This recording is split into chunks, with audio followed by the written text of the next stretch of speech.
about the words you say? Not just what you're trying to communicate, but the actual words. Where did they come from? Who created them? Someone, somewhere, sometime had to come up with these words. Would you be surprised if I told you that many of the words you use every day were invented over 400 years ago by Shakespeare? Shakespeare is known as one of the greatest influencers on the English language. He didn't only influence the English language, but his influence also encompasses a large portion of our modern culture. Dr. Stephen March, who wrote his dissertation on the influences of Shakespeare in his works, said, "The reason that there are starlings in North America, the reason there are girls named Jessica, the reason there are skulls on teenagers' clothing, all Shakespeare." There are too many aspects of modern culture for me to discuss in the time I have today, so I picked two. I will be discussing film and language and how Shakespeare impacted them. Under film, we will be discussing direct interpretations, close interpretations, and far interpretations of his works as screenplays. In language, we will be looking at words he invented, phrases he created, and an argument against his credibility as the inventor of these. Again, I have a quote from Dr. Stephen Marsh. "Shakespeare remains the dominant influence on Hollywood and Bollywood, which brings me to my first point. Shakespeare's influence on modern film. Obviously, his works were not written to be movies. They were plays, scripts. Direct interpretations of his scripts are movies that are performed just as they are written, or very, very close to it. There are over 400 of these. They include his plays As You Like It, Midsummer Night's Dream, and Julius Caesar. Close adaptations are those which vary a little bit from his plays, but still follow the basic outline. Many of you have probably seen or heard of West Side Story, which is very close to his story of Romeo and Juliet. 10 Things I Hate About You was written very close to the Taming of the Shrew. The storyline and main characters of 10 Things I Hate About You very much resembles Shakespeare's original play. Far interpretations are those which Shakespeare inspired. They are his ideas put out into modern screenplay.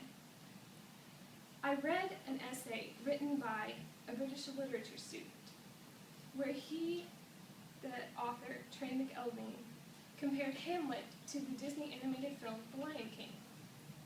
He pointed out that both the fathers were murdered.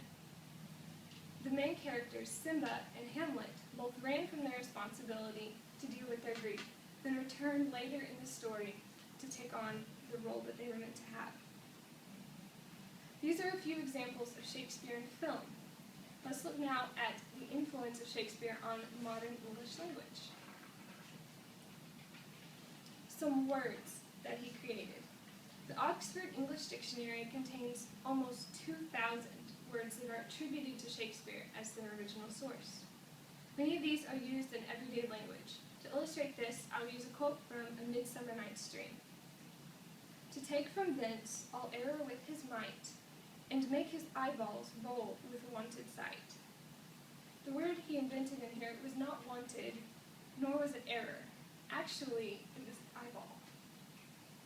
He also wrote many other words, and a few of those are included in Hamlet: barefaced, buzzard, excitement, and outbreak. Words I never would have guessed came from Shakespeare. Next, we will look at a few phrases that he created. And rather than list them all, which seems kind of boring to me, consider this paragraph written by journalist Bernard Levin. The New York Times labeled him as the most famous journalist of all time. This is composed of almost entirely Shakespeare phrases. "If you have ever refused to budge an inch, or suffered from green-eyed jealousy, if you have been tongue-tied, a tower of strength, or in a pickle, if you have knitted your brows, or insisted on fair play, as good luck would have it, you are quoting Shakespeare." An argument that many researchers present was that Shakespeare did not actually invent these words, that many of them, the words and phrases, were used in culture, and that he drew them from the culture. However, this may be true, but researchers from the Oxford English Dictionary have found that Shakespeare's writing is the first place where these words are recorded, so therefore we attribute them to him.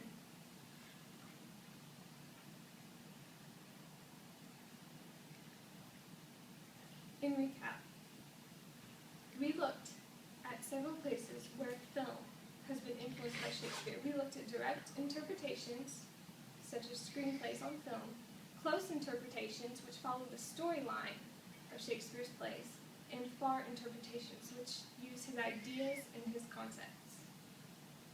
We looked at English language, words he invented, phrases he created, and an argument that he didn't actually invent him, even though we still attribute them to his creativity. Gail Ken Pastor, a director of the Folger Shakespeare Library, stated that there is no place, really, in modern American culture that isn't touched or influenced by Shakespeare. Another quote from Dr. Stephen Marsh: "Shakespeare has changed your life, even if you've never read one of his plays." Shakespeare was not a notable person. He was an ordinary Englishman with a brilliant mind. My question is, do brilliant minds exist today as ordinary, everyday TCC students? I think yes. So, my encouragement to you is to go out, be creative, try some new ideas, invent something. Who knows? You